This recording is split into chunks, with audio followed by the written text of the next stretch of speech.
পাশের বাড়ির দিদি এসেছিল, আর দিদির মেয়ে তো আমাকে খুব ভালোভাবে চিনে গেছে, আমার ভিডিও বেশ ভালো দেখেও। আর তার জন্য মাসি তোমার পার্লারে যাবো করে আমার পার্লারে চলে এসেছিলো আমার সাথে। আর এসে দেখো কত খুশি। হ্যালো বন্ধুরা, এটা হলো আমার মাসির পার্লার। এই রাখা আমার মাসির জিনিস। এইটা হলো শ্যাম্পু। এটা কি? এটা শ্যাম্পু। এটা শ্যাম্পু। এটা পাউডার। এটা পাউডার। এই যে এটা পাউডার। এটা কালার। এটা দিয়ে সব কালার করে এরকম। এই যে আসলে এটা হলো বাটার হ্যাঁ। এই যে এইটা হলো শ্যাম্পু কালার, মানে বর্ষা। এই যে কল দেখতে পাচ্ছ, আসো বাইরে দেখতে দেখায়। ওই যে রাত হয়ে গেছে।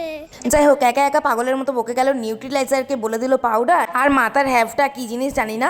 আর তারপরে নাচ টাচ শুরু করে দিয়েছিল। আর নাচ টাচ করার পরে ওর মনে হলো যে মাসির পার্লার থেকে কিছু একটা করতে হবে, কিন্তু ওর করার মতো তো কিছুই নেই। আমি বললাম এরকম পুচকি মেয়ের করার মতো আমার পার্লারে কিছু নেই। বললো মাসি তাহলে আমার চুলটাই কেটে দাও। আমি চুলটাই কাটি।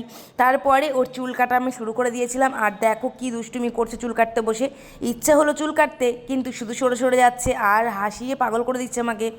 তারপরে অনেক কষ্টে ও চুলটা আমি কেটে দিলাম। আর দেখো কি বলছে, এ দেখো মাসিমণির কাছে চুল কেটেছে, মাসিমণির পার্লারে এসে।